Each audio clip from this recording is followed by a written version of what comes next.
Buenas noches a todos. Aquí seguimos con los webinars de Analítica Fundación, que son el segundo jueves de cada mes. Analítica Fundación tiene como objetivo desarrollar destrezas de análisis cuantitativo, de desarrollar conceptos que traen destrezas para entender datos de visualización, de estadística, de desarrollo de pensamiento crítico usando datos. Entonces, hoy vamos a tener una visión de esto, y para presentar el conferenciante dejo al doctor Denis Fernández. Ok, muy buenas noches a todas y todos, bienvenidos y bienvenidas. Pues es un gusto hoy presentarles al doctor Ollantay Medina. El doctor Ollantay Medina cursó un bachillerato en Ingeniería Informática y de Sistemas en la Universidad San Antonio Abad del Cusco, en Perú. Tiene una maestría en computación científica de la Universidad de Puerto Rico en el recinto de Mayagüez, y también su doctorado es de Ciencias e Ingeniería de la Computación y la Información también de la Universidad de Puerto Rico en Mayagüez. Su amplia experiencia es principalmente en bases de datos y análisis de imágenes hiperespectrales. Su interés actual es la ciencia de datos, con el aprendizaje automático y la inteligencia artificial. Y debo agregar pues que el doctor Medina es un colega nuestro en el Departamento de Matemáticas de la Universidad de Puerto Rico en Humacao, y pues donde ahora pues tienen un nuevo programa de bachillerato en ciencia de datos, del cual él les podrá hablar más en detalle. En el día de hoy, pues él nos va a presentar un seminario titulado Análisis de datos utilizando pandas, SQL y visualizaciones. Bueno, doctor Medina, adelante. Vamos a empezar viendo una introducción y unos conceptos previos antes de ver un documento computacional y poder ejecutar algo de código. Entonces, lo que vamos a ver es un análisis de datos exploratorio, que es más que nada un primer vistazo a un conjunto de datos con la idea de conocerlos, ¿no? Conocer un poco de los datos. Vamos a tratar en uno de estos procesos de descubrir patrones de los datos, qué tipo de datos tenemos, si es que hay anomalías, por ejemplo, pueden haber datos faltantes, pueden haber valores extraños, etcétera, etcétera. Y entonces hacer un chequeo de eso, ¿no? Un primer vistazo a través de estadística descriptiva o técnicas computacionales, y finalmente una visualización también que pueda ayudar a resumir los datos. En nuestro caso, lo que vamos a ver es una situación específica, es como un intento de análisis exploratorio del inventario de emisiones tóxicas para Puerto Rico. Este es un inventario que está hecho por mandato federal. La Agencia de Protección Ambiental de los Estados Unidos es la que se encarga de recoger estos datos. Y los datos que tenemos corresponden desde el 1987 en adelante. Los datos son anuales. En la base de datos completa, bueno, los datos disponibles son para todos los estados y territorios en Estados Unidos, y en nuestro caso vamos a ver específicamente qué es lo que ocurre en Puerto Rico. Si alguien quiere revisar después algo más de esta información, tienen ahí una explicación de lo que es el TRIL, es el inventario de emisiones tóxicas en inglés, un explorador de los datos que tienen con algunos resúmenes, y también cómo están la página donde se pueden descargar los datos. Ahora, los datos que vamos a ver originalmente están en un formato CSV. Este es un formato casi universal para poder compartir datos. Es preferido porque es una estructura bien sencilla, es un archivo separado por comas y líneas, así que es de texto, así que los programas pueden fácilmente crear estos archivos y sin importar el sistema operativo, las plataformas, se puede copiar ese archivo a otro lugar y leerlo, ¿no? Interpretarlo. Generalmente están separados por comas, pero pueden ser otros separadores como punto y coma, tabulaciones, o a veces se consideran espacios fijos. Pues nuestros datos inicialmente están en un CSV, y lo que al final estamos representando con eso es una tabla que tiene filas y columnas. Ahora, luego vamos a procesar esos datos con Pandas, que es una librería muy popular de Python para análisis de datos. Esta librería está construida sobre NumPy, que también es otra de las más usadas, y esa librería NumPy es una librería altamente optimizada para poder manejar vectores y matrices. En base a esa librería es que Pandas le da una capa para poder manejar columnas, poder referirse a nombres de columnas, hacer filtrados y otro tipo de operaciones.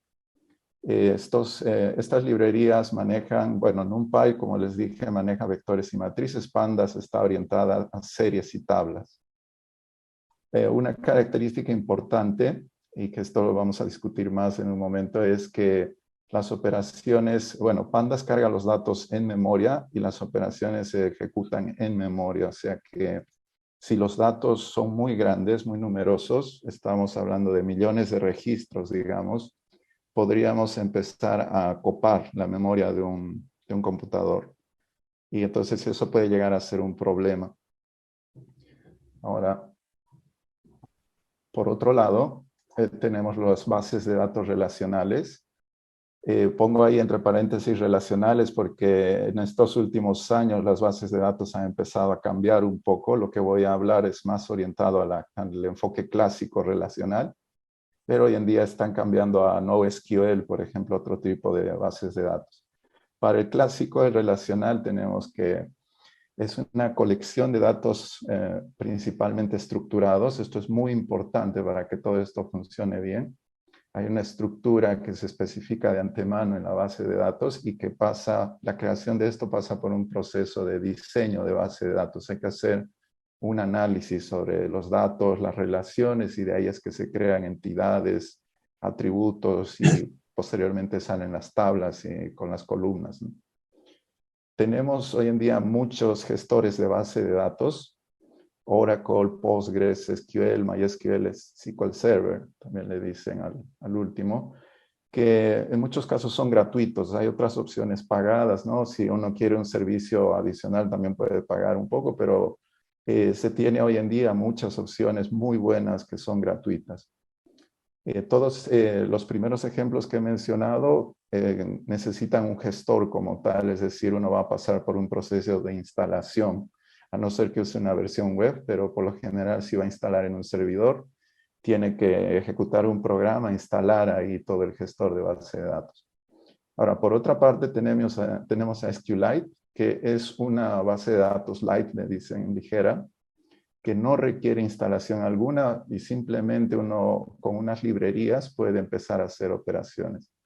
Pero esta base de datos, al no requerir una instalación, entonces digamos que no se integra tan bien con el sistema operativo y tiene algunas limitaciones. Para hacer unas exploraciones sencillas es muy popular, o por ejemplo cuando uno está creando aplicaciones en Android. Es lo que escuché. Uno de los mecanismos preferidos era guardar las configuraciones de los programas en SQLite. Y que la ventaja es que uno va a poder organizar sus datos como si fuese una base de datos relacional, y va a poder luego sacar la información usando el lenguaje estructurado de consultas, ¿no? El SQL. Ahora, dentro de una base de datos vamos a tener la información o los datos organizados conceptualmente como tablas con una estructura de filas y columnas. ¿Ya? Digo conceptualmente porque el usuario va a pensar, digamos, o el diseñador también de la base de datos va a pensar en esto como que hay, digamos, una lista de estudiantes y otra lista de notas, y las notas van a tener examen parcial 1, examen parcial 2, y entonces voy a tener por códigos de estudiantes ciertos valores. A eso me refiero con tablas que tienen filas y columnas.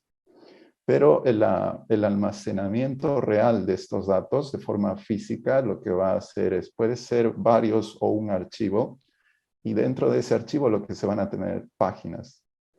Entonces, las páginas todavía es una idea que viene desde los sistemas operativos cuando se estaba empezando.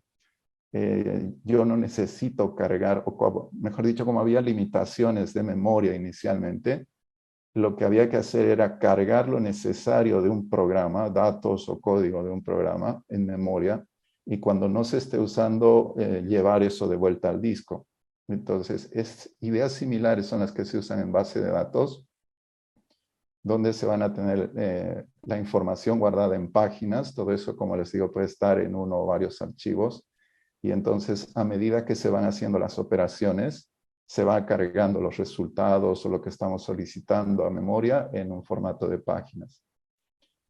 Se supone que el uso va a ser eficiente de la memoria y disco. Esto es distinto con el caso de Pandas, que Pandas va a cargar todo lo que hagamos en memoria y va a trabajar prácticamente todo el tiempo en memoria. En el caso de las bases de datos, solo va a cargar lo que es necesario. Generalmente el grueso de los datos permanece en disco.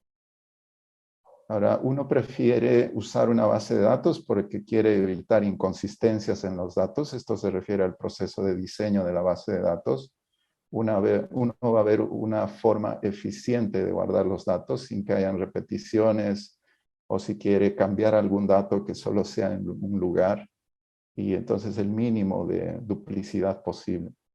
Y además que con una base de datos se puede controlar accesos o así, y darle con eso seguridad a los datos. Las bases de datos trabajan mediante el lenguaje estructurado de consulta, el SQL.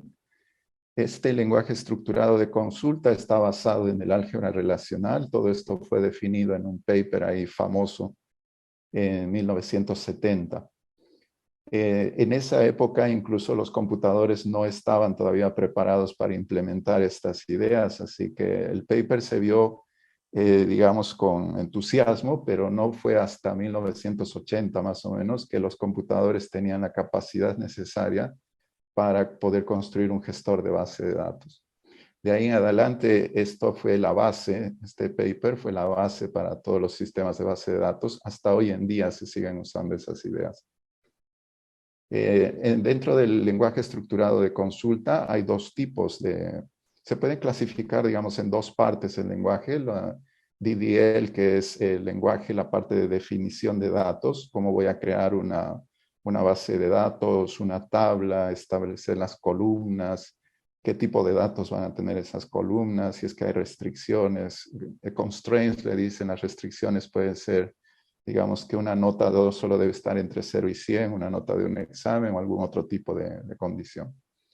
Y por otro lado se tiene el lenguaje de manipulación de datos, el DML, por las siglas en inglés, que lo que va a hacer son 4 tipos de operaciones principalmente. Va a hacer la selección, ese es un tipo de instrucción, el select. Se puede modificar datos con eso, el update, se puede insertar nuevos datos, insert, y se puede borrar con delete. En base a esas 4 instrucciones principalmente se puede hacer manipulación de los datos. Todo esto es parte de un estándar y prácticamente todos los gestores de base de datos hoy en día aceptan, cubren este estándar. Aparte, cada uno le pone algunas variaciones, pero el núcleo fundamental del SQL es adoptado por todas las bases de datos, los gestores hoy en día. Ahora, algunas diferencias entre procesar datos con Pandas y con SQL son que Pandas usa a Python y Python va a tener que hacer las cosas de forma procedural, es decir, yo voy a tener que poner explícitamente las instrucciones para poder realizar operaciones. Quiero por una columna, digamos, sacar una lista de elementos únicos, yo voy a tener que usar para un objeto de Pandas, voy a tener que llamar a la columna y voy a tener que decir que saque el método, que use el método para sacar valores únicos. Entonces, todo ese proceso yo lo tengo que especificar, o podría tener que incluso filtrar, y hay operaciones para eso, pero esto a veces puede producir mucho código. ¿ya? Y volverse tedioso y no ser tan fácil de entender, de revisar. Y bueno, dependiendo también de la destreza de cada uno, aquí uno lo puede, si es un experto en pandas, puede hacer esto con pocas operaciones de una forma eficiente.